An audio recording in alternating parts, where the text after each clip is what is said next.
नमस्कार, सी 24 तास मध्ये आपलं स्वागत। एक नजर टाकूयात आजच्या ठळक घडामोडींवर। राहुरी कृषी उत्पन्न बाजार समितीच्या समोर दूध दर वाढी संदर्भात रास्ता रोको, पोलिसांनी ठेवला चोख बंदोबस्त। मनसरमध्ये बँकेत पैसे भरण्यासाठी आलेल्या मुलीकडील 30,000 रुपये एका भामट्यानं केले लंपास, सीसीटीव्ही मध्ये चोरटा झालाय कैद। माहूर तालुक्यातील मच्छिंद्र पारडीमध्ये नाला सरळीकरण आणि सिमेंट बंधाऱ्याची कामं झाली आहेत निकृष्ट, कामांची चौकशी करण्याची होतीये मागणी। आणि जामखेडचे सामाजिक कार्यकर्ते अरुण जाधव यांनी स्वीकारले निराधार आणि दुर्लक्षित समाजामधील 50 मुलांचं पालकत्व।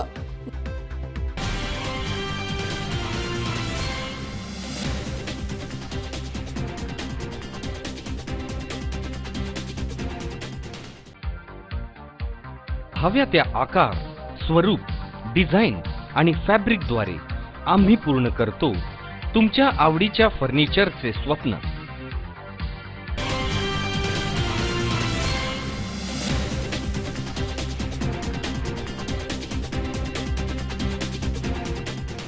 बातमीपत्रात आपलं स्वागत। पाहूया सविस्तर वृत्त। राज्यभर दूध दरवाढी संदर्भात स्वाभिमानी शेतकरी संघटनेचे आंदोलन सुरू आहे। यामध्ये आता इतरही पक्षांनी उडी घेतली आहे। दरम्यान राहुरी शहरामध्ये कृषी उत्पन्न बाजार समितीच्या समोर नगर मनमाड महामार्गावरती रास्ता रोको करण्यात आला। यावेळी इथे मोठी वाहतूक कोंडी झाली होती, तर पोलिसांनी देखील इथे चोख बंदोबस्त ठेवला होता। यावेळी तहसीलदारांना निवेदन देण्यात आले। दुधाला प्रति लिटर 5 रुपये दर वाढीसाठी राज्यभर सुरू असलेल्या स्वाभिमानी शेतकरी संघटनेच्या आंदोलनाची धग चौथ्या दिवशी कायम आहे। या आंदोलनाच्या पार्श्वभूमीवर सकाळी 11 वाजता राहुरी शहरामधील कृषी उत्पन्न बाजार समितीच्या समोर नगर मनमाड महामार्गावरती सुमारे 20 मिनिटे रास्ता रोको करून सरकारच्या विरोधामध्ये घोषणाबाजी करत सरकारचा निषेध करण्यात आला। यावेळी रवी मोरे, शिवसेनेचे रावसाहेब खेवरे, आरपीआयचे बाळासाहेब जाधव, मनसेचे ज्ञानेश्वर गाडे आदींनी तहसीलदार अनिल दौंडे यांना निवेदन दिले। या प्रसंगी प्रकाश देठे, नंदकुमार गागरे, ज्ञानेश्वर गाडे, दिनेश वराळे, अरुण डवले, सुनील इंगळे, प्रताप जाधव, सतीश पवार, बाळासाहेब जाधव, अनिल इंगळे, अशोक कदम, दिनेश वराळे आदींसह शेतकरी मोठ्या संख्येने इथे उपस्थित होते। यावेळी रस्त्याच्या दुतर्फा मोठी वाहतूक कोंडी झाली होती।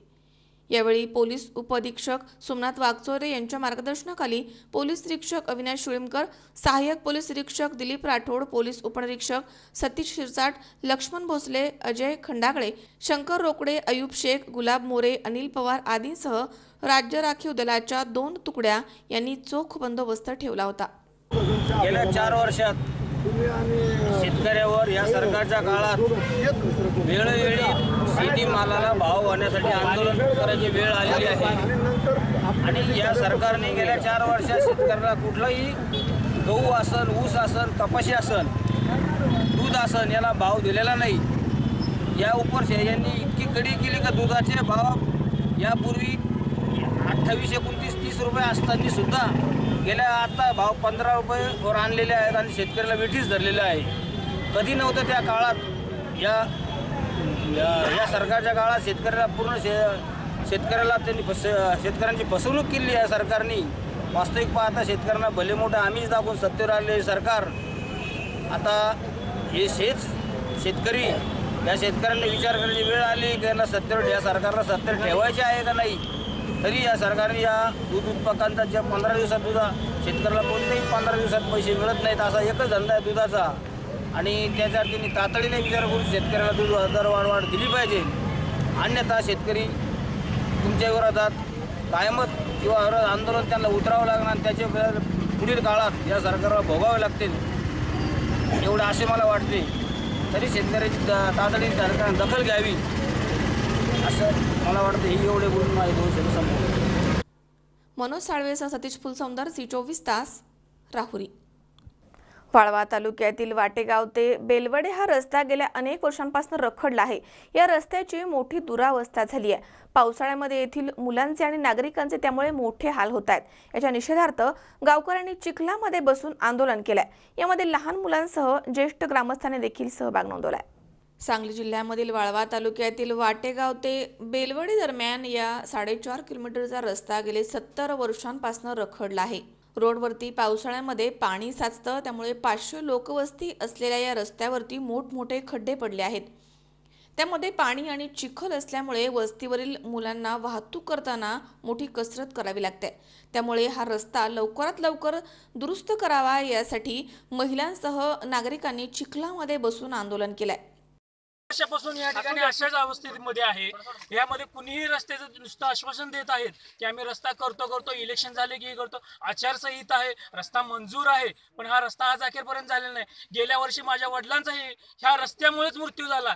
त्यांना अटॅक आलेला होता, पण त्यांना जर वेळेत दवाखान्यात मध्ये नेलं असतं तर ते वाचू शकले असते, पण ह्या रस्त्यामुळे, ह्या खड्ड्यामुळे त्यांना जाता आलं नाही, वेळेत दवाखान्यात उपचार करता आला नाही। परवा दिवशी माझे आजोबाही तसे, चुलते सुद्धा तसेच हे झालेले आहेत। पण हा रस्ता आज अखेरपर्यंत कोणीही कोणत्याही शासनानं मंजूर केला म्हणतात नुसतं, पण रस्ता आज अखेरपर्यंत केलेला नाही। हे जर आता जर नाही झाला रस्ता तर आम्ही यापुढे प्रत्येक वेळेला लोकांच्या समोर जाऊन, तहसीलदार ऑफिस समोर जाऊन, प्रांत ऑफिस समोर जाऊन किंवा राज्यकर्त्यांच्या त्यांच्या दारात बसून जोपर्यंत रस्ता होत नाहीये तोपर्यंत त्यांच्या दारातून आम्ही उठणार नाहीये। ह्या आंदोलनाद्वारे आम्ही असं जाहीर करतो की इथून पुढे जे कोणतं इलेक्शन होईल त्या ठिकाणी बहिष्कार घालून मतदानही करणार नाही आम्ही। आमच्या रस्त्यातनं सकाळी शाळेला मुलं जाता येत नाहीत। लहान लहान मुलं आहेत, 1-2 वर्षांची मुलं आहेत, त्यांना जाता येत नाही। 8 दिवस झालं पाऊस सुरू झाल्यापासून तर अजिबात त्यांनी शाळेतच गेलेले नाहीत मुलं। ही एवढी छोटी बघा, 2-3 वर्षांची मुलं आहेत, त्यांना शाळेला जाता येत। नंतर आमच्या इथं एक आत्ता वृद्धाचा मृत्यू झाला, त्यांना काय ते दवाखान्यात नेता आलं नाही, त्यामुळे मृत्यू झाला त्यांचा। त्यांची अवस्था एवढी बिकट होती, पण इकडे 4 चाकी वाहन येतच नव्हतं। 2 व्हीलरवरनं न्यायला न्यायला म्हणजे बसण्याच्या अवस्थेतच नव्हते, तर रस्त्यामुळे त्यांचा मृत्यू झाला। आता सरकार 5-6 वर्ष झालं आम्हाला आश्वासन देते की आम्ही आता रस्ता करू, मग रस्ता करू, पण अजून काही रस्ता आमचा झालेलाच नाही। त्यामुळे आम्ही हे आंदोलन केले। 70 वर्ष झालं आमची लोक इकडे राहतात, पण इथे लाईटची सोय नाही, रस्त्याची सोय नाही, पाण्याची सोय नाही, आणि इथं अशीच लोक राहतात। मत मागण्यापुरती लोक येतात, परत येत नाही। रस्ता करतो म्हणून फक्त सांगतात, रस्ता काय कोण करत नाही। मुलांना शाळेची खूप बिकट अवस्था। शिकायचे आहे, मला खूप शिकण्याची इच्छा आहे। माझे वडील वारले आहेत, या चिखलातनं मला जायला येत नाही। चिखलातनं गाड्या निसटतात, माझ्या आजोबांनी चालता येत नाही। आम्ही एकदा ह्याच्यात पडलो, मला शाळेला जाता येत नाही। मला खूप शिकायचं आहे, मला शिकण्याची खूप आवड आहे, त्यामुळे मला शिकायला येत नाही। मला एक बहीण आहे, ती रस्त्यामुळे बाहेर शिकायला आहे। गणेश चव्हाण, 24 तास, सांगली। धर्मवीर चंद्रशेखर वानखेले यांच्या 7व्या पुण्यस्मरण दिनानिमित्त आंबेगाव तालुका बजरंग दल आयोजित महारक्तदान सप्ताहाला उदंड प्रतिसाद मिळतोय। हजारो युवक या सामाजिक कार्यामध्ये सहभागी होऊन रक्तदान करतात।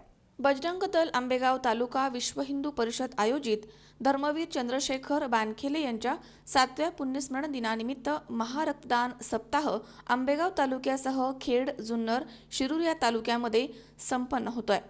या महारक्तदान सप्ताहाची सुरुवात सोमवारी 16 जुलै रोजी झाली आहे। हा महारक्तदान सप्ताह सोमवारी 23 जुलैपर्यंत सुरू राहणार आहे। या शिबिरामध्ये हजारो युवक सहभागी होत आहेत। या महारक्तदान शिबिराची पहिल्या दिवशीची सुरुवात म्हाळुंगे पडवळ इथून झाली आहे। दुसऱ्या दिवशी शिनोली आंबेगाव, तिसरा दिवस पेठ आंबेगाव, चौथा दिवस अवसरी खुर्द आंबेगाव, 5वा दिवस पारगाव शिंगवे आणि घोडेगाव आंबेगाव, 6वा दिवस नारायणगाव जुन्नर, 7वा दिवस टाकळी हजी शिरूर आणि राजगुरुनगर खेड, 8वा दिवस उपजिल्हा रुग्णालय मंचर या ठिकाणी हा सप्ताह पार पडणार आहे। या महारक्तदान सप्ताहामध्ये सहभागी होणाऱ्या प्रत्येक रक्तदात्याला बजरंग दलाच्या वतीनं एक वृक्ष भेट म्हणून देण्यात आलाय आणि यामार्फत पर्यावरण बचावचा संदेश देखील दिला जातोय। जय श्रीराम। मी महेश गोपीनाथ थोरात, विश्व हिंदू परिषद बजरंग दलाचा एक कार्यकर्ता म्हणून आंबेगाव तालुक्यात काम पाहतो। विश्व हिंदू परिषद बजरंग दलाच्या माध्यमातून आंबेगाव तालुका तसेच उत्तर पुणे जिल्ह्यात मोठ्या प्रमाणात रक्तदान शिबिराचे आयोजन केले जाते। हे रक्तदान शिबिराचे आयोजन धर्मवीर चंद्रशेखर अण्णा बानखिले हे हयात असताना त्यांच्या माध्यमातून या ठिकाणी सुरू करण्यात आले. त्यानंतर धर्मवीर चंद्रशेखर अण्णा बानखिले हे आपल्यातून निघून गेल्यानंतर त्यांच्या पुण्यस्मरण दिनानिमित्त हे रक्तदान शिबिराचं आयोजन आपण दरवर्षी घेत आहोत. तर आज या रक्तदान शिबिराला 7वं वर्ष पूर्ण होत आहे.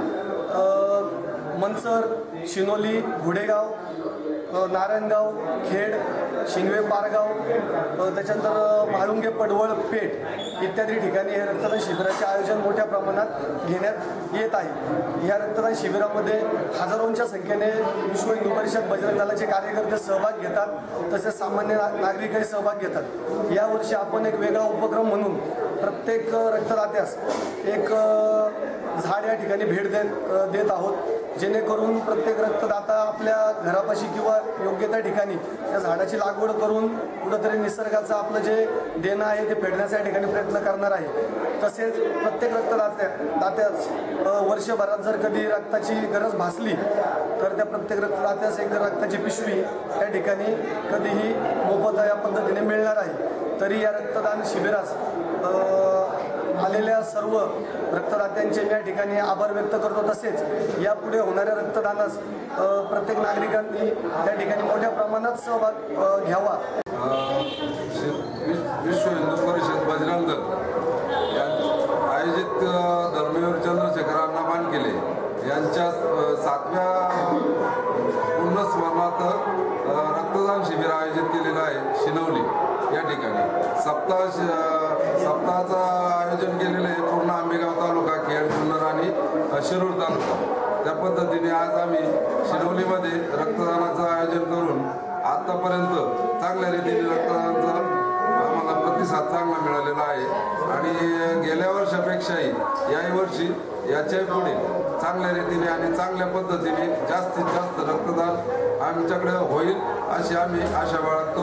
आणि दुसरी गोष्ट अशी की समाजामध्ये आज जे काही रक्ताचा पुरवठा कमी पडतो, वेळेकाळेला ब्लड बँकेकडं कुठे इकडे तिकडे असं रक्त वगैरे मिळत नाही, तर या माध्यमातून बजरंग दलाच्या माध्यमातून आम्ही जे समाजात एक काहीतरी चांगला मेसेज देतो, समाजाकडनं आपल्याला ब्लड मिळतं, या ब्लडच्या माध्यमातून समाजाला गरजेपोटी आम्हाला रक्त वेळोवेळी यांच्याकडनं मिळतं आणि समाजाचं एक आमच्याकडनं चांगलं काम घडून जातं. जय श्रीराम. मी संतोष लक्ष्मण कामकर, बजरंग दल आंबेगाव तालुका संयोजक, विश्व हिंदू परिषद बजरंग दल आणि दुर्गाबाईंनी आयोजित धर्मवीर चंद्रशेखर अण्णा बानखिले यांच्या 7व्या पुण्यस्मरण दिनानिमित्त यावर्षी आंबेगाव तालुक्यामध्ये रक्तदान सप्ताह आयोजित केला आहे.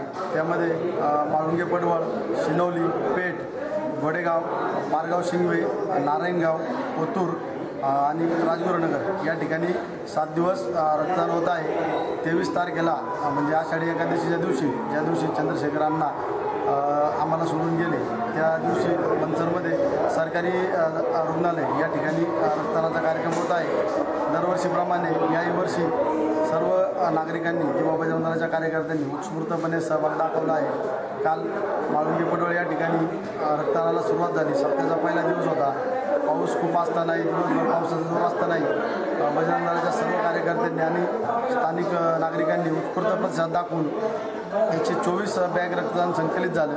आज रक्तदानाचा दुसरा दिवस. शिनोली या ठिकाणी रक्तदान सकाळपासून चालू झाले. पाऊस जरी आहे तरी पण सर्व बजरंगी आणि लोकांचा उत्स्फूर्त प्रतिसाद दिसतो आहे. अमोल जाधव, C24 तास, Ambegaon.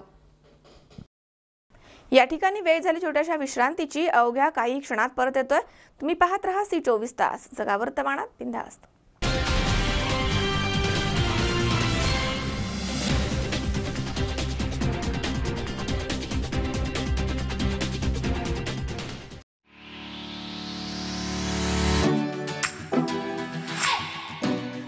Shri Ramchandra college of engineering Lonikand Pune हे AICTE DTE MSBTE महाराष्ट्र शासन यांची मान्यता असलेलं तसेच सावित्रीबाई फुले पुणे विद्यापीठाशी संलग्नित अल्पावधी काळामध्ये NAC मूल्यांकन प्राप्त करणारं पुण्यामधील एक नामांकित अभियांत्रिकी महाविद्यालय आहे. महाविद्यालयामध्ये डिप्लोमा डिग्री आणि पोस्ट ग्रॅज्युएट अभ्यासक्रमांतर्गत विविध शाखा आहेत, ज्यामध्ये मेकॅनिकल, सिव्हिल, इलेक्ट्रिकल, इलेक्ट्रॉनिक्स आणि कम्प्युटर इंजिनिअरिंग आणि मेकॅनिकल, सिव्हिल, इलेक्ट्रिकल पदविका इंजिनिअरिंगचा समावेश आहे. अनुभवी आणि तज्ज्ञ प्राध्यापक, 90% पेक्षा जास्त रिझल्ट्स, आधुनिक उपकरणांनी सुसज्ज अशा उच्च दर्जाच्या प्रयोगशाळा, 10,000पेक्षा जास्त पुस्तकं, जगामधील नामांकित प्राध्यापक आणि शास्त्रज्ञांनी लिहिलेली पुस्तकं, टेक्निकल जर्नल्स तसेच संपूर्ण संगणकीकृत असणारी भव्य डिजिटल लायब्ररी, 2014-15 पासून 95% पेक्षा जास्त प्लेसमेंट्स, मुला-मुलींसाठी स्वतंत्र वसतिगृह आणि उत्तम दर्जाची खानावळ, खेळण्यासाठी भव्य पटांगण तसेच तज्ज्ञ मार्गदर्शक, व्यायामशाळा, गार्डन तसेच निसर्गरम्य परिसर. पुणे आणि आसपासच्या विविध भागांमधून महाविद्यालयामध्ये येण्याकरता विस्तीर्ण बस सेवा. प्रवेश देणं सुरू. आजच आपला प्रवेश निश्चित करा. चला उज्ज्वल भविष्याकरता एकत्र येऊयात. आमचा पत्ता Shri Ramchandra college of engineering, Lonikand, Pune. Pune Nagar road, Wagholi, BJS कॉलेजच्या मागे, लोणीकंद, पुणे. 412216. मोबाईल क्रमांक 9595940195, 9923591555 आणि 9923592555.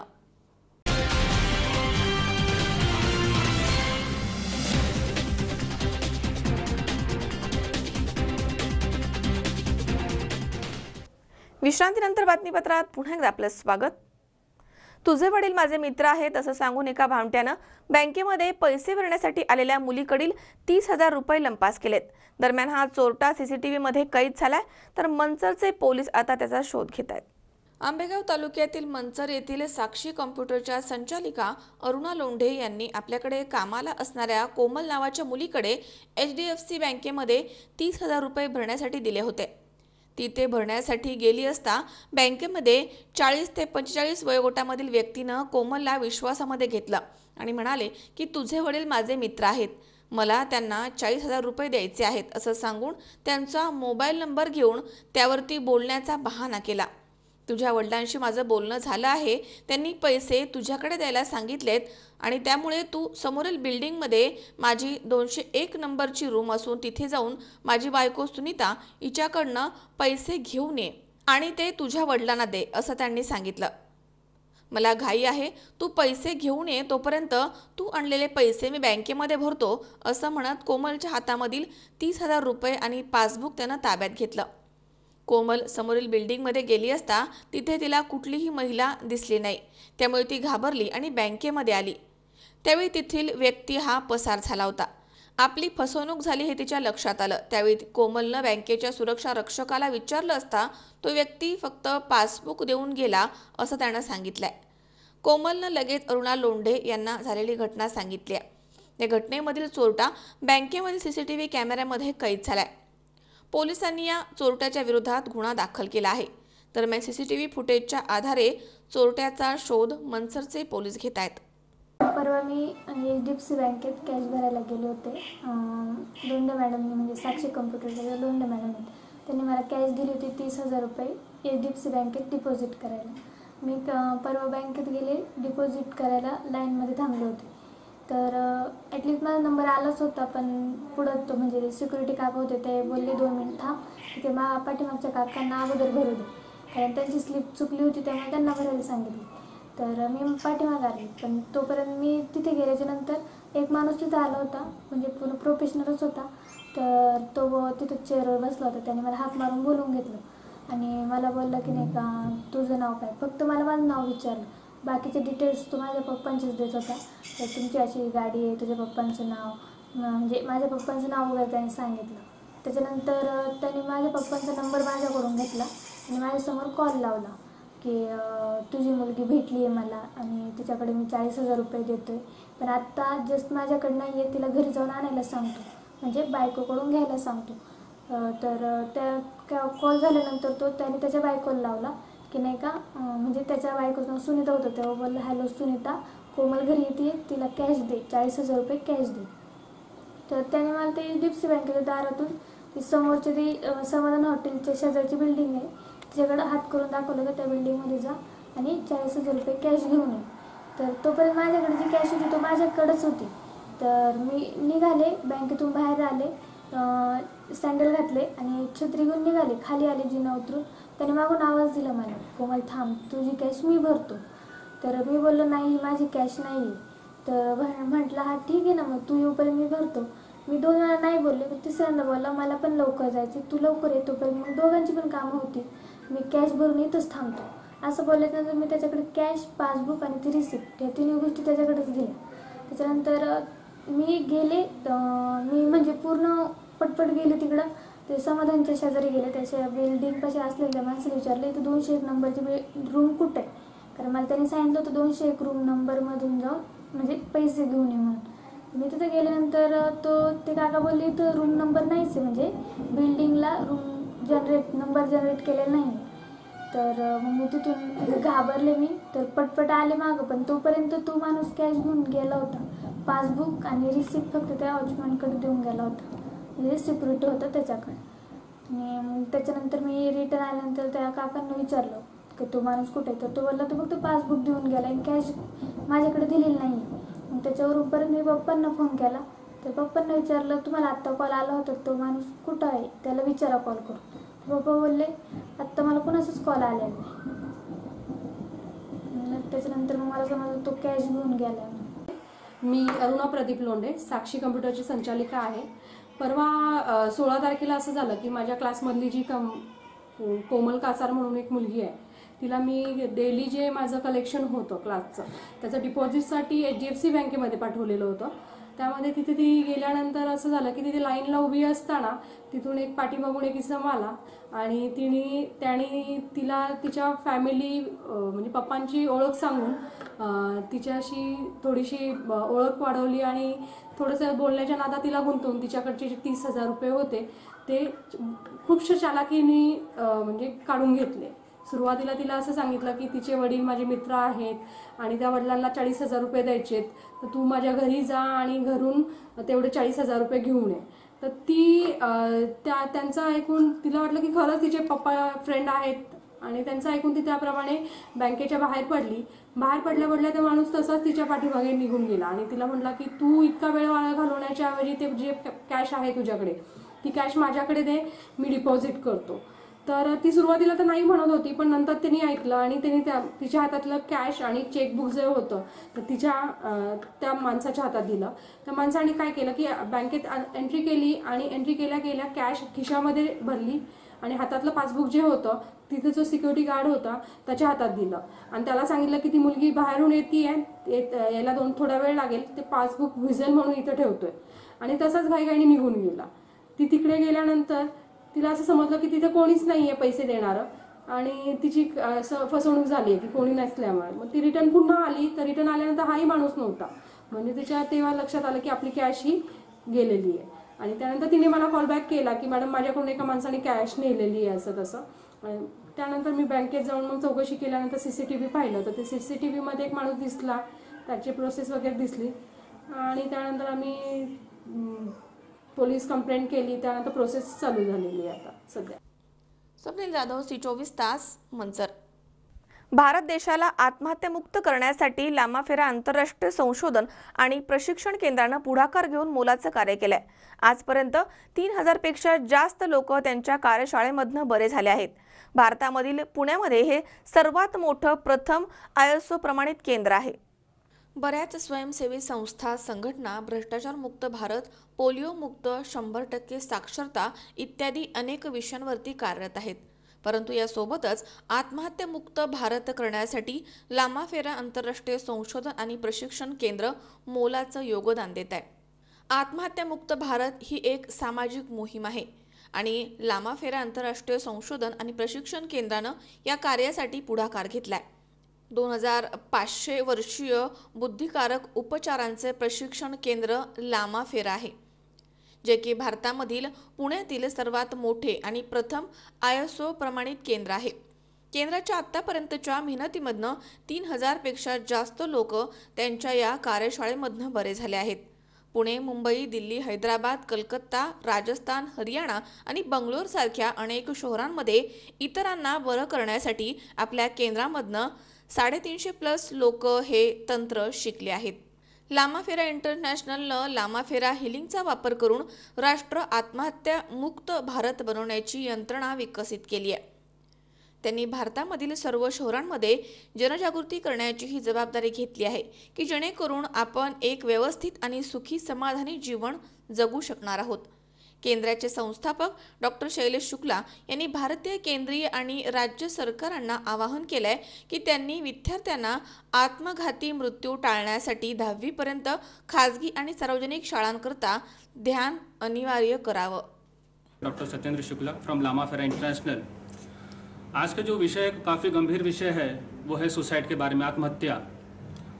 आत्महत्या जब इंसान को अकेला करता है तो कोई एक बात होती है, पर अभी जो आत्महत्या जो बढ़ रही है वो अकेले नहीं पूरे समूह को लेकर जाती है. बुरारी कांड जो दिल्ली में जो घटना घटी 8 जुलाई को और उसके बाद 15 जुलाई को जो झारखंड में हजारीबाग में हुआ, ये संकेत देता है कि अब टेररिस्ट कहीं घर के बाहर नहीं, टेररिस्ट हमारे घर के अंदर हो रहे हैं. उसे हम सुसाइड बॉम्ब का नाम दे सकते हैं. ये घटना इतनी तकलीफ दे सकती है आगे चल के समाज को कि जैसे कल यूएस में पहले यूएस में दिया जाता था कि लोग बाहर डिप्रेशन का आदमी जाता है और किसी और व्यक्ति को फायर करता है. इस समाज को रोकने के भी समय आ चुका है. इसे कैसे रोका जाए, कैसे प्रतिबंध लगाया जाए. एक डिप्रेशन व्यक्ति के मेंटल व्यक्ति क्या घटना कर सकता है. ये पिछले साल अगर मुंबई की घटना देखा जाए, हसनैन वारकरी 27 फरवरी 2017 को जो किया था, उसने अपने परिवार के 14 लोगों को एक साथ मार दिया था.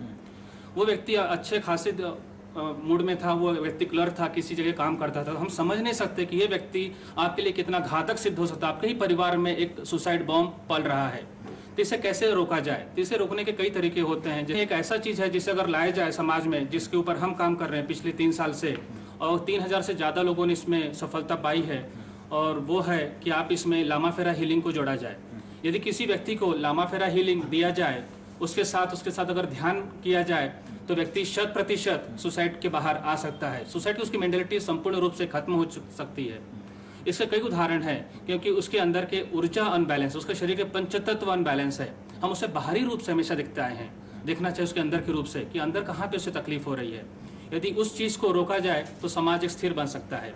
इस काम में आगे जाते हुए मैंने प्रधानमंत्री श्री नरेंद्र मोदी जी, सीएम श्री फडणवीस जी और इन सबको मैंने एक लेटर भेजा है. मैंने एक ही निवेदन किया है कि सारे स्कूलों में प्राइमरी से लेकर स्टैंडर्ड 10 तक मेडिटेशन को कंपलसरी किया जाए. जैसे पीटी पीरियड होता है, दूसरे सब्जेक्ट्स होते हैं. यदि ये कंपलसरी कर दिया जाए तो स्टूडेंट की डेथ होने की संख्या काफ़ी कम हो जाती है. आज के देश में, हिंदुस्तान में प्रति 1 घंटे में एक स्टूडेंट की डेथ होती है. 16 सेंटर्स हैं ऑल ओवर इंडिया. हमारे 27 सेंटर्स हैं, मुंबई और दिल्ली में भी सेंटर्स हैं, और सारे जगह पर यह हीलिंग हर गुरुवार को फ्री में लिया जाता है. और इसके पीछे की कारण है कि समाज को जागरूक बनाना, कि सुसाइड फ्री इंडिया को बनाने का संकल्प है हमारा. और सन 2025 तक इस संकल्प में अगर मीडिया और समाज और गवर्नमेंट ने अगर साथ दिया तो 2025 तक ये पूरी तरह समाज सुसाइड फ्री हो जाएगा. अमोल उदमलेसह हर्षल कोठावदे, C24 तास, पुणे. आमदार शिवाजी कर्डिले यांनी विखे आणि कर्डिले या दोन्ही गटांना एकत्र करून विरोधी पक्ष नेता म्हणून नागरिकांच्या समस्या सोडवण्यासाठी दादा पाटील सोनवणे यांची निवड केली. दरवर्षी या पदावरती नवीन विरोधी नगरसेवकाला संधी देण्याचा निर्णय देखील घेण्यात आला होता. त्यामुळे आता विरोधी पक्ष नेतेपदी शहाजी जाधव ठाकूर यांची नियुक्ती करावी अशी मागणी शहर भाजपचे अध्यक्ष प्रकाश पारख यांनी केली आहे.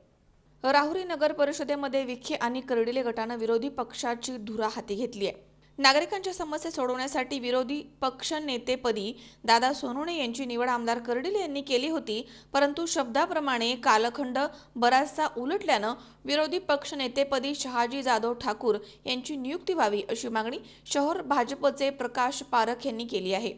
राहुरी नगर परिषदेमध्ये आमदार कर्डिले आणि विरोधी पक्षनेते राधाकृष्ण विखे यांच्या गटानं युती करून तनपुरे गटाच्या विरोधामध्ये लढत दिली होती. सत्ता तनपुरे गटाला मिळाल्यानंतर विरोधी बाकावरती बसून विखे आणि कर्डिले गटानं नागरिकांचे प्रश्न सोडवण्याचा निर्णय घेतला होता.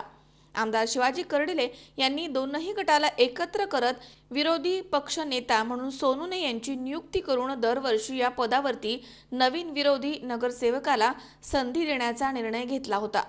यामुळे आमदार शिवाजी कर्डिले यांनी आपला शब्द लक्षात घेत नगर परिषदेच्या विरोधी पक्ष नेते पदावरती शहाजी जाधव यांची नियुक्ती करावी अशी मागणी शहर भाजपकडून करण्यात आली आहे, अशी माहिती पारख यांनी दिली आहे.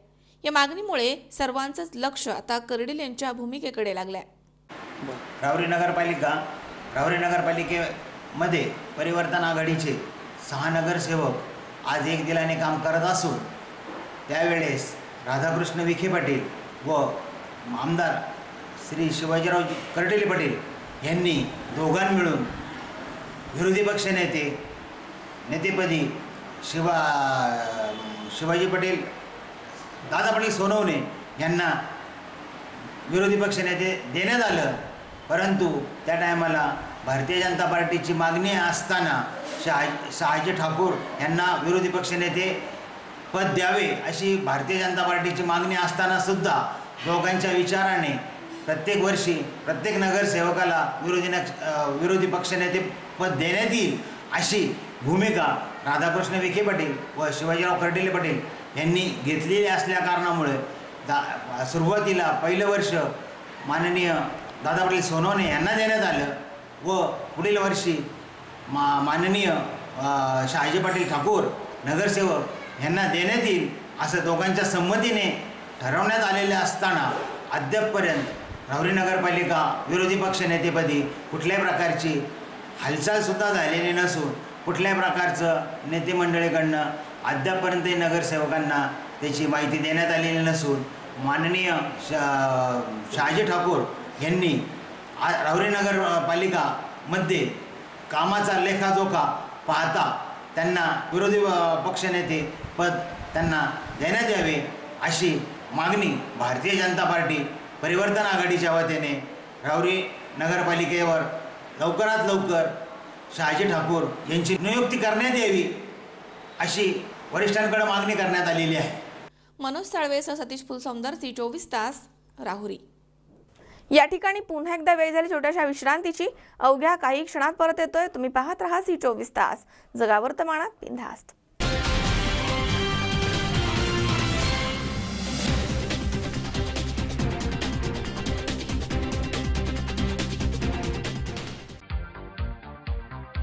हव्या त्या आकार, स्वरूप, डिझाईन आणि फॅब्रिकद्वारे आम्ही पूर्ण करतो तुमच्या आवडीच्या फर्निचरचे स्वप्न.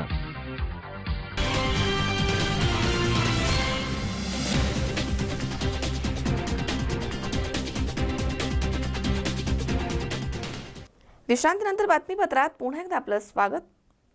नांदेड जिल्ह्याच्या माहूर तालुक्यामध्ये मच्छिंद्र पारडी येथे निकृष्ट दर्जाची नाला सरळीकरण आणि सिमेंट बंधाऱ्याची कामं करण्यात आली आहेत.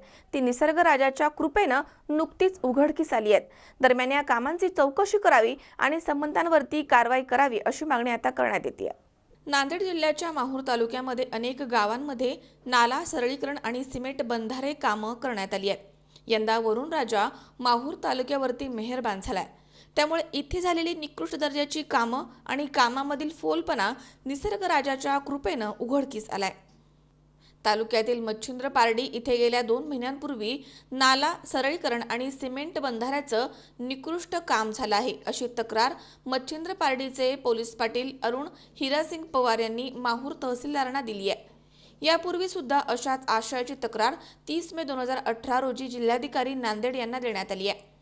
सदर तक्रारीची कर्तव्यदक्ष जिल्हाधिकारी यांनी दखल घेतली आणि उपविभागीय अधिकारी किनवट यांच्या मार्फत माहूरच्या प्रभारी तहसीलदारांना चौकशीचे निर्देश दिले. मात्र त्यांनी उपविभागीय अधिकाऱ्यांच्या निर्देशास केराची टोपली दाखवल्याची दुर्दैवी घटना तालुक्यामध्ये घडली आहे. त्यामुळे आज मितीस सदर कामाची कोणतीही चौकशी झाली नाहीये. यामध्ये नक्कीच काहीतरी गौड बंगाल दडलाय असे नागरिकांमध्ये बोललं जात आहे. तसेच तक्रारकर्त्या वयोवृद्ध पोलीस पाटलानं सादर केलेल्या तक्रारीमध्ये प्रशासनाच्या भूमिकेबाबत संभ्रमामध्ये असल्याचं नमूद करण्यात आलंय. सदरील मच्छिंद्र पारडी येथील नाला सरळीकरण आणि सिमेंट बंधारा या निकृष्ट कामांची चौकशी करून निकृष्ट दर्जाचं काम करून प्रशासनाची आणि जनतेची फसवणूक करणाऱ्या संबंधांच्या विरुद्ध कारवाई करावी अशी मागणी आता करण्यात आली आहे. अन्यथा आमरण उपोषण करण्याचा इशारा देखील देण्यात आला आहे. ते काम करताना बरेच सगळं काम बरोबर नाही चालले, लिकेज आहे म्हणून, लिकेज होतं म्हणून काम बरोबर नाही म्हणून ते मागं फुटला, पिचिंग बरोबर नाही केली. ते रस्ता काम रस्ता म्हणजे नाही का ते बंबई टाकून देतो म्हणे, बांधून देतो म्हणे, ते नाही बांधला. माझ्याकडून 15,000 रुपये घेतले त्याला नांदेड जाताना. आता त्या काम संपल्यावर त्यानं आता माझ्याकडं नाही म्हणे, मग डिग्री पाटील सांगितलं, डिग्री पाटील म्हणजे जाधव साहेबाचं काम आहे म्हणजे तुम्ही काही केलं तर काही होत नाही म्हणजे नाही म्हणे, काही करून फायदा नाही नाही म्हणे, अर्ज ते याला केलं होतं. मग पोस्टानं रजिस्ट्री केली पाठवलं ते. नंतर तहसीलमध्ये हे आला लेटर चौकशीसाठी. मी अर्ज दिल्यावर चौकशीमधून हे आला लेटर. तर मग त्या पुन्हा तहसीलमध्ये हे आलं आहे, पुन्हा रिपीट अजून दुसऱ्या वेळा केलं अर्ज. ठेकेदार कोण आहे याचा? नामदेव जाधव. ते नामदेव जाधव काम केलं साहेब. ठेकेदार कोणी ते नक्की माहीत नाही मला. नामदेव जाधव काम करता वेळेस तुम्ही सांगितलं नाही का त्यांना की बुवा काम हे चुकीचं होत आहे तुमचं म्हणून? सांगितलं, ते ऐकायचं नाही. जाधव साहेबाचं काम आहे त्यानं ऐकायचं नाही. ते बंबे टाकतो म्हणून 15,000 दिले मी रस्त्याचं कामाचं. हे काम नाही का माझा सातबारा जोडून आहे, माझ्या पत्नीचा मुलाचा सातबारा हा हे शेत मोकळेच आहे. नरेंद्र उर्फ बाळासाहेब, पिता नाही का गोदाजी मुकरे, शेत 7 नंबर काम. आणि सातबारा नाही का प्रतिभा अरुण पवार. सातबारा तुम्ही दिला का? नाही दिला, ते बाहेरच्या बाहेर काढलं. मला काय म्हणतात आता मुकरेचं शेतात काम आहे, मी कशाला विचारतो. बरं, तुम्ही अर्ज केल्याच्या नंतर या कामाची चौकशीसाठी आदेश आला का? नाही आला. तहसीलदार साहेबाला? नाही, तहसीलदार साहेबाचा आला. तहसीलदार साहेबांनी इथं प्रत्यक्षात पाहणी केली का? नाही केली. पाहणी अजून केली नाही नाही. केली. कोण्या तारखेला त्यांना अर्ज आला ते? ते 27 तारखेला. 27 तारखेला. आज आहे 18 तारीख. हां. नंतर पुन्हा अजून रिपीट केलो अर्ज. बरं बरं. हां, बरोबर उपोषणासाठी ते चौकशी नाही आलं म्हणून. मजर शेख, C24 तास, नांदेड. वृक्ष सप्ताहानिमित्त 13 कोटी वृक्ष लागवडीचं शासनाचं उद्दिष्ट पूर्ण करण्यासाठी राहुरी नगरपालिकेचे नगरसेवक शहाजी जाधव यांच्या सहकार्यानं नूतन मराठी शाळा नंबर 60च्या सर्व विद्यार्थ्यांनी गावामध्ये वृक्ष दिंडी काढली आणि 200 वृक्षांची लागवड केली आहे. या वृक्षांच्या संगोपनाची पूर्ण जबाबदारी स्वतः शहाजी जाधव ठाकूर यांनी स्वीकारली आहे. वृक्ष सप्ताहानिमित्त राहुरी नगरपालिकेचे नगरसेवक शहाजी जाधव यांच्या सहकार्यानं नूतन मराठी शाळा नंबर 60च्या सर्व विद्यार्थ्यांनी गावामध्ये वृक्षदिंडी काढून 200 वृक्षांची लागवड केली आहे. राहुरी महानगरपालिका हद्दीमधील येवले आखाडा येथील नगरसेवक शहाजी ठाकूर यांच्या सहकार्यानं नूतन मराठी शाळा नंबर 60च्या सर्व विद्यार्थी तसेच शिक्षक आणि नागरिकांनी गावामध्ये वृक्षदिंडी काढून वृक्ष लावा वृक्ष जगवा असा संदेश देत सर्व नागरिकांमध्ये वृक्ष लागवडीच्या संदर्भात जनजागृती केली आहे. यावेळी सर्व विद्यार्थ्यांनी आणि शिक्षकांनी पाटबंधारेच्या इरिगेशनच्या जागेमध्ये 200 झाडांची लागवड केली आहे आणि पुढील काळामध्ये त्याची संगोपनाची जबाबदारी ठाकूर यांनी यावेळी स्वीकारली आहे. यावेळी शहाजी जाधव यांनी सांगितलं की शाळेसाठी लागणारी सर्व मदत आपण करू. 5 वर्षांमध्ये येवले आखाडा परिसरामध्ये 1000 झाडांची लागवड करण्यात येईल आणि त्याच्या संगोपनाची सर्व जबाबदारी त्यांनी स्वीकारली आहे. यावेळी माध्यमिक शिक्षक सोसायटीचे चेअरमन किशोर जाधव, आवासाहेब शेटे, गजानन तारडे, चांगदेव शेवाळे, शाळेचे मुख्याध्यापक सत्येंद्र तेलतुंबडे सर, सर्व शिक्षक, कर्मचारी वृंद आणि परिसरामधील नागरिक इथे मोठ्या संख्येने उपस्थित होते. येवले आखाडा या ठिकाणी वृक्षदिंडी आयोजित करण्यात आली होती. शासकीय नियमानुसार आमच्या शाळेला तसं 9 वृक्ष लावण्याचं उद्दिष्ट दिलं होतं, परंतु नगरपालिका आणि सर्व शिक्षकांच्या सहकार्याने, नगरसेवकांच्या सहकार्याने, शहाजी जाधव असतील, व्यवस्थापन समितीचे अध्यक्ष महेशजी येवले असतील, जाधव सर असतील, या सर्वांनी सहकार्य करून या ठिकाणी जवळपास 200 वृक्षारोपण करण्यात आलेला आहे. वृक्ष लागवडीचा उपक्रम जो सर्वत्र होत असतो त्याचंच औचित्य साधून नूतन मराठी शाळा नंबर 7 येवल्याकडे या ठिकाणी वृक्ष दिंडी काढण्यात आली. वृक्षदिंडी काढून विद्यार्थ्यांनी सर्व गावामध्ये नारा देऊन झाडे जगवा झाडे लावा याचं लोकांमध्ये जनजागृती करण्याचं काम केलं. आणि त्यानंतर या ठिकाणी आम्ही जे इरिगेशनचं जागा आहे कॅनॉल, या ठिकाणी जवळजवळ 200 झाडं लावण्याचा उपक्रम या ठिकाणी राबवला. यामध्ये निश्चित शाळेचे सर्व मुख्याध्यापक आणि शिक्षक यांचं सहकार्य या ठिकाणी लाभलं, त्याबद्दल त्यांचं धन्यवाद करतो. आमच्या येवला आखाड्यामधून शाळेला निश्चित सर्वांचंच सहकार्य असतं. नगरसेवक नात्याने माझं बी या ठिकाणी निश्चित बहुमोल अनमोल असं सहकार्य आम्ही करत असतो. आता लवकर ज्या शाळेसाठी आम्ही जी कॅम्प्युटरची आवश्यकता अजून आहे, कारण या ठिकाणी सेमी इंग्लिश स्कूल नूतन मराठी शाळांमध्ये चालू झाल्यामुळं त्या ठिकाणी कॉम्प्युटरची आवश्यकता असल्याने लवकरच माननीय आमदार कर्डिले साहेब यांच्या माध्यमातून शाळेला कॅम्प्युटर नेण्याचं काम केलं जाईल. त्याचबरोबर शाळेचं ज्या खोल्याचं आणि जे गळती आहे पत्र्याची खोल्याला गळती आहे त्या खोल्यांचं दुरुस्ती, रंगरंगोटी आणि खोल्यांचं नवीन खोल्याचं काम लवकरच नगरपालिकेच्या माध्यमातून पाठपुरावा करून जो मार्गी लागलेलं काम लवकरात लवकर कसं लागेल त्यासाठी निश्चित सर्व गावकऱ्यांचं सहकार्य घेऊन त्या ठिकाणी प्रयत्न केले जाईल एवढं सांगतो. आणि निश्चित या ठिकाणी गावकऱ्यांनाही विनंती करतो, राजकारण सर्व बाजूला ठेवून या ठिकाणी आम्हाला आणि शिक्षकांना सहकार्य करावं एवढंच विनंती करतो. धन्यवाद. मनोज साळवेसह सतीश फुलसौंदर, C24 तास, राहुरी. आदिवासी विकासतर्फे राज्यभरामधील विद्यार्थ्यांना घेऊन पायी मोर्चा काढण्यात येतोय. दरम्यान आदिवासी आयुक्तालयावरती शांततेमध्ये येणाऱ्या पुणे नाशिक पायी मोर्चाला पोलिसांनी नांदूर शिंगोटेमध्ये अडवलं. त्यानंतर राज्यभरामधील विद्यार्थी थेट आयुक्तालयावरती येऊन धडकले. युवक काँग्रेस आणि मनसे देखील या आंदोलनाला पाठिंबा देत आहेत. यावेळी आयुक्तांना निवेदन देखील देण्यात आलंय. आदिवासी आयुक्तालयावरती शांततेमध्ये येत असलेल्या आदिवासी विद्यार्थ्यांचा पुणे नाशिक पायी मोर्चा हा पोलिसांनी बळाचा वापर करून नांदूर शिंगोटेमध्ये अडवला. त्यानंतर राज्यभरामधील विद्यार्थी थेट आदिवासी आयुक्तालयाच्या मुख्यालयामध्ये धडकले. त्यांच्या संघटित आवाजामध्ये युवक काँग्रेस आणि मनसेनं देखील सूर मिसळलाय. त्यामुळे व्यापक झालेल्या या आंदोलनानं प्रशासनाला अक्षरशः धडकी भरली आहे. दरम्यान सकाळी विविध भागांमधून आलेल्या या विद्यार्थ्यांनी आयुक्तालयाच्या आवारामध्ये ठिय्या दिला. पाहता पाहता इथे मोठी गर्दी झाली. 2 दिवस प्रश्न गाजत असल्यामुळे युवक काँग्रेसचे जिल्हाध्यक्ष नगरसेवक राहुल दिवे, आकाश छाजेड यांच्यासह पदाधिकाऱ्यांना आंदोलनाला पाठिंबा देत आयुक्तांना निवेदन दिलंय.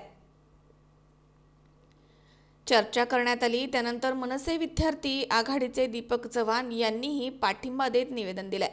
मदन पथवे, कैलास वासवे, सतीश पेदाम, लकी जाधव या विद्यार्थ्यांनी प्रभारी आयुक्तांशी चर्चा केली. यावेळी राजकीय पक्षांनी पाठिंबा दिल्यामुळे सुरू झालेल्या घोषणांनी परिसर दणाणून गेला. त्यामुळे प्रशासनाला देखील धडकी भरली आहे. खासदार, आमदार, मंत्र्यांनी देखील या आंदोलनाची माहिती घेतली आहे. संतप्त विद्यार्थी आंदोलनावरती ठाम होते. पोलिसांनी देखील सोमवारपासून चोख बंदोबस्त ठेवला होता. प्रशासनाकडून पूर्वतयारी करण्यात आली आहे. मात्र सकाळी अनपेक्षितपणे विद्यार्थ्यांची संख्या वाढली. पावसाळी अधिवेशनामध्ये देखील हा मुद्दा गाजला आहे. त्यामुळे प्रभारी आदिवासी आयुक्त किरण कुलकर्णी यांनी शासनाची बाजू मांडली आहे. या प्रश्नावरती मंगळवारी विविध राजकीय पक्ष, विद्यार्थी आणि आदिवासी संघटनांकडून या मोर्चाला पाठिंबा देत आयुक्तांना निवेदन देऊन निषेध नोंदवत चर्चा करण्यात आली आहे. आदिवासी विकासतर्फे राज्यामध्ये चालवल्या जाणाऱ्या शासकीय आदिवासी वसतिगृहामधील विद्यार्थ्यांना भोजनासंदर्भात लागू करण्यात आलेली DBT योजना रद्द करावी. जुन्या पद्धतीनं शासनानं खानावळ सुरू करत सकस आहार विद्यार्थ्यांना पुरवावा यावरती विद्यार्थी ठाम होते. कुलकर्णी राज्यामध्ये भोजनासंदर्भात राज्य शासनाकडून राबवण्यात येत असलेली DBT योजना जिल्हा स्तरावरती असलेल्या 120 वसतिगृहांमध्येच प्रायोगिक तत्वावरती राबवण्यात येते. त्याची सक्ती नाहीये. आयुक्तांनी याबाबत मंत्री विष्णू सावरा आणि सचिव मनीषा वर्मा यांच्याशी चर्चा करूनच आंदोलकांना कळवणार असल्याचं सांगण्यास 1.5 तासाचा वेळ घेतला. वर्मा यांच्याशी चर्चा केल्यानंतर त्यांनी व्हिडिओ कॉन्फरन्सिंगला नकार दिलाय. त्यानंतर आंदोलकांनी जुलैला नागपूर किंवा 25 जुलैला मुंबईला मंत्र्यांच्या सोबत भेट घडवून आणण्याचे सचिवांकडून आश्वासित करण्यात आलं, असे आयुक्त कुलकर्णी यांनी आंदोलकांना सांगितलंय. त्यास अखेर विद्यार्थ्यांनी सहमती दर्शवली आहे. त्यानंतर गुरुवारी नागपूर येथील आदिवासी मंत्र्यांच्या सोबत सायंकाळी 7 वाजता बैठक घेण्याचं निश्चित झालंय. एक शिष्टमंडळ आता नागपूर चर्चेसाठी जाणार आहे. जोपर्यंत निर्णय होत नाही तोपर्यंत आंदोलन सुरूच ठेवण्याचा निर्णय झालाय. त्यानंतर 7:30 वाजेच्या दरम्यान विद्यार्थ्यांनी आयुक्तालय सोडत वसतिगृहाच्या दिशेनं मार्गक्रमण केलंय. वृत्तसंकलन विभाग, C24 तास, नाशिक. या ठिकाणी पुन्हा एकदा वेळ झाली छोट्याशा विश्रांतीची. अवघ्या काही क्षणात परत येतोय. तुम्ही पाहत राहा सी 24 तास, जगा वर्तमानात बिनधास्त.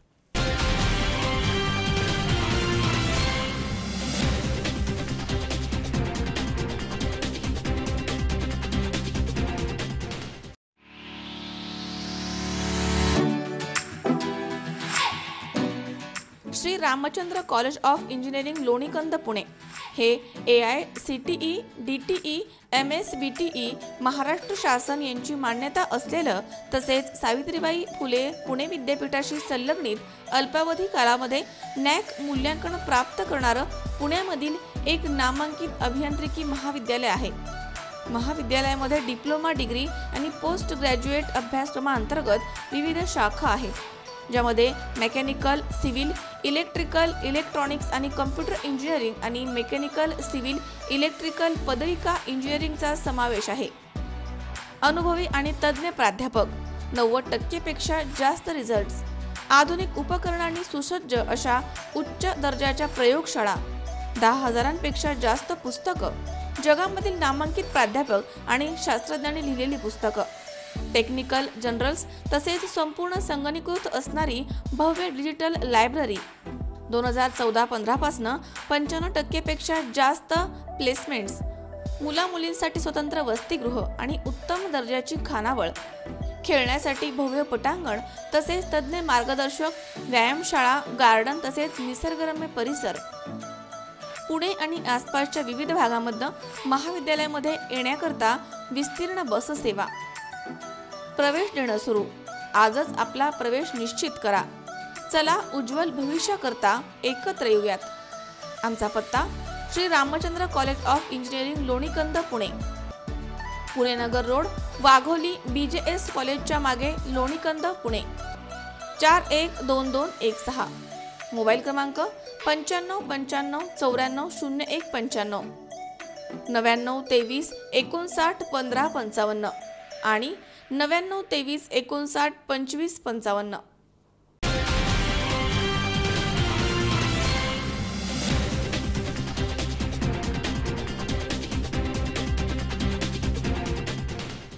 विश्रांतीनंतर बातमीपत्रात पुन्हा एकदा आपलं स्वागत.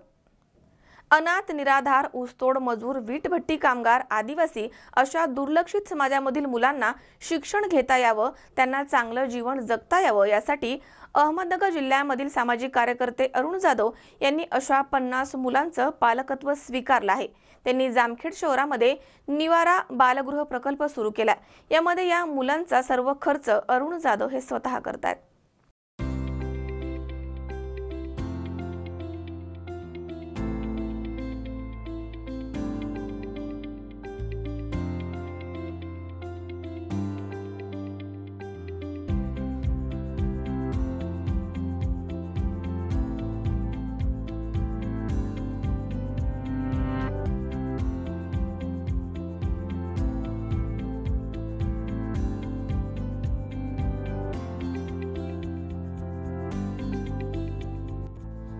विश्व दारिद्र्यामध्ये भरकटलेला आणि अनाथ, निराधार, लोककलावंत, ऊसतोड मजूर, वीटभट्टी कामगार, आदिवासी आणि दुर्लक्षित समाज आजही शिक्षण आणि कायद्याला मान्य करताना दिसत नाही. मात्र अहमदनगर जिल्ह्यामधील सामाजिक कार्यकर्ते अरुण जाधव यांनी अशाच 50 मुलांचं पालकत्व स्वीकारलंय. जामखेड तालुका दुष्काळी तालुका म्हणून ओळखला जातो, तर बीड, सोलापूर जिल्ह्याला लागून असलेल्या शहरामध्ये मोठ्या प्रमाणात कला केंद्र, लोककलावंत, ऊस तोडणी मजूर, वीट कामगार आहेत. त्यांच्या भटकंतीमुळे त्यांच्या मुलांचं शिक्षण होत नाही. त्यामुळे खेळण्या बागडण्याच्या वयामध्ये बाल मजूर म्हणून त्यांना कामं करावी लागतात. कळत नकळत ही मुलं व्यसनाधीन होऊन गुन्हेगार बनतात. या मुलांसाठी काहीतरी करायचे असं अरुण जाधव यांनी ठरवलं. त्यांचा जन्म देखील कोल्हाटी परिवारामध्ये झालाय. त्यामुळे त्यांना परिस्थिती अवगत होती. अतिशय खडतर परिस्थितीमध्ये त्यांच्या आई आणि बहिणीनं त्यांचं शिक्षण पूर्ण केलं. वकिली व्यवसाय करण्यापेक्षा आपण जे खडतर जीवन जगलं आहे ते वंचित मुलांच्या वाट्याला येऊ नये म्हणून ते नेहमी प्रयत्न करतात. अरुणनं जामखेड शहरामध्ये निवारा बालगृह प्रकल्प सुरू केलाय. या प्रकल्पामध्ये 40 मुलं मुली आहेत. मुलांना कपडे, जेवण, राहण्याची सोय, शाळेची फी सर्व खर्च ते स्वतः करतात. त्या मुलांचं त्यांनी पालकत्व स्वीकारलंय. मी अरुण जाधव, राहायला जामखेडला राहतो. मी एक नाचरणीचा मुलगा आहे. मी स्वतः वकील आहे, व्हेटरनरी डॉक्टर आहे, 2 विषयातला MA आहे. मी लहानपणापासून हे जे नाचरणीच्या पुढे जन्म घेतल्यामुळे जे काही वेदना आहेत, ज्या अडचणी आहेत, ते मी खूप जवळून बघितलेल्या आहेत. आणि ज्या परिस्थितीतून मी वर आलो त्या परिस्थितीमध्ये बदल झाला पाहिजे. ज्या वेदना भोगल्या, ज्या अडचणी आल्या, जो त्रास झाला तो त्रास पुढच्या पिढीला झाला नाही पाहिजे, यासाठी एक विचार करून या ठिकाणी मी निवारा नावाचं बालगृह जामखेड शहरामध्ये चालवतो. या बालगृहामध्ये कलावंतामधले ढोलकीवाला, पेटीवाला, वाघ्या, मुरळी, मर्यावाला, नकलाकार, त्याचबरोबर कोल्हाटी समाजातल्या वेगवेगळ्या जातीतल्या मुलांना, जे निराधार आहेत, अनाथ मुलं आहेत, त्यांना मी सांभाळण्याचं काम करतो.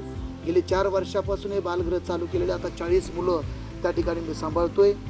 मी जे वेदना भोगल्या, जो त्रास झालेला आहे, जो जातीच्या नावावर, धर्माच्या नावावर जी माझी पिळवणूक झालेली आहे, ती पिळवणूक या पुढील काळामध्ये ह्या समाजातली मुलांची झाली नाही पाहिजे, यासाठी हे मी निवारा नावाचं बालगृह चालू केलेलं आहे. आता सध्या तिथे 40 मुलं राहत आहेत. मी स्वतःच्या घरामध्येच ते बालगृह चालवतोय.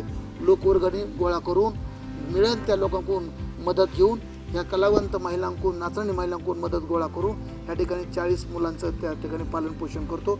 अडचणीच्या काळामध्ये ते पालनपोषण करतोय. सरकारी एकही रुपया मिळत नाही आहे, परंतु लोकांच्या मदतीवरती, लोकांच्या आधारावरती मी ते बालगृह चालू केलेलं आहे. आता मुलांची संख्या वाढत आहे, परंतु त्या मुलांना राहण्यासाठी मोठी अशी जागा नाही आहे. तरी पण लोकवर्गणीतून आम्ही महुआ या ठिकाणी, जामखेड शहरामध्येच महुआ या ठिकाणी 1-2 एकर जागा घेतलेली आहे. त्या ठिकाणी आम्ही बांधकामही चालू केलेलं आहे. बांधकाम अर्धवट आहे, कारण प्लास्टरला पैसे नाहीत, पिण्याच्या पाण्याच्या व्यवस्थेसाठी पैसे नाहीत, लाईटसाठी पैसे नाहीत. तरी पण एक 15 दिवसामध्ये आम्ही त्या ठिकाणी त्या मुलांना घेऊन जाणार आहोत. त्या ठिकाणी राहण्यासाठी जशी मदत मिळेल त्या मदतीच्या जोरावरती त्या ठिकाणी आम्ही ते बालगृह चालवत आहोत, चालू ठेवणार आहोत. पुढच्या काळामध्ये ह्या सगळ्या कामासाठी मोठ्या प्रमाणात मदतीची गरज आहे. आज नाचराणी महिला त्या ठिकाणी मदत करतायत. तर गावामधल्या, महाराष्ट्रामधल्या आणि देशामधल्या ज्यांना ज्यांना ह्या बालगृहाला मदत करायची आहे, ज्यांना असं वाटतं की ह्या मुलांनी शिकलं पाहिजे, शिक्षणाच्या मुख्य प्रवाहामध्ये आलं पाहिजे, यासाठी मदत करण्याची ज्यांना अपेक्षा आहे, त्यांनी ह्या गरीब, कष्टकरी, शोषित, निराधार, कलावंतांच्या गरीब मुलांसाठी शिक्षणासाठी आणि निवाऱ्यासाठी, आहारासाठी मदत करावी, एवढीच या ठिकाणी मी विनंती करतो. या प्रकल्पाला मदत करतायत त्या कला केंद्रामध्ये काम करणाऱ्या महिला. रात्रभर कला केंद्रामध्ये काम करून दिवसा प्रकल्पामधील मुलांसाठी जी मदत करता येईल त्या करतायत. त्यांनी जे खडतर जीवन जगलंय ते इतरांच्या वाट्याला येऊ नये म्हणून त्या या प्रकल्पाला मदत करतायत. मी अरुणा परभणीकर आहे आणि त्या 40 मुलांचं जे संरक्षण आम्ही करतो आणि सगळ्या मुली आम्ही बाया त्यांची मदत करतो आणि त्यांच्या आंघोळीची सोय, खाण्यापिण्याची सोय आम्ही बघतो.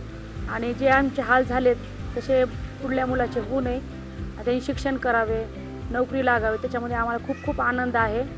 आणि अरुण भाऊ जाधव पण आम्हाला खूप मदत करतात आणि हे सगळं ते सांभाळतात मुलांना, पण थोडीफार आमची मदत करावी हीच आमची अपेक्षा आहे. माझं नाव दुर्गा शैलेंद्र जगताप आहे. मी राहणाऱ्या औरंगाबादला आहे. जय अंबिका कला केंद्रामध्ये नाचते आणि ज्या 40 मुलं आहे आम्ही त्यांच्यासाठी आम्ही नाचतो करतो, त्यांच्यासाठी आम्ही पैसे जमा करतो सगळे बाया मिळून. आणि त्यांचे कपडे,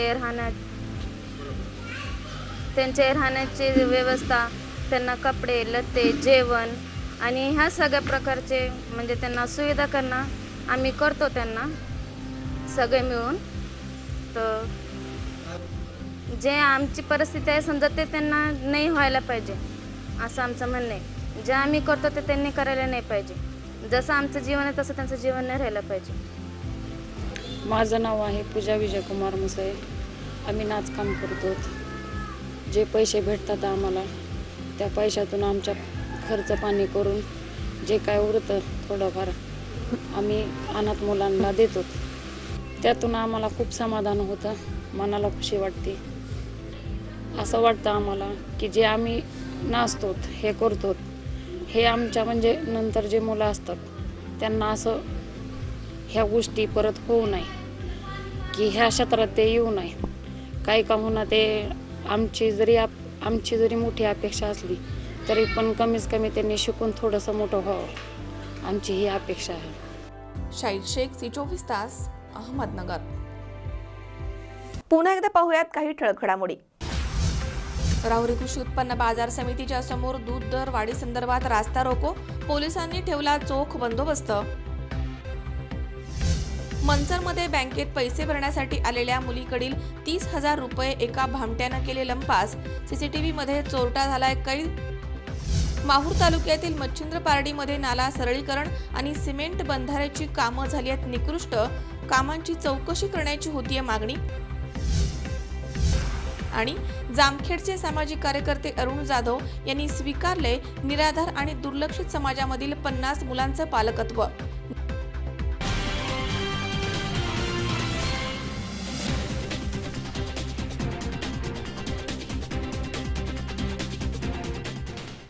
याचबरोबर बातमीपत्रात आज वेळ झाली इथेच थांबण्याची. ताज्या अपडेटसाठी बघत रहा C24 तास, जगा वर्तमानात बिनधास्त.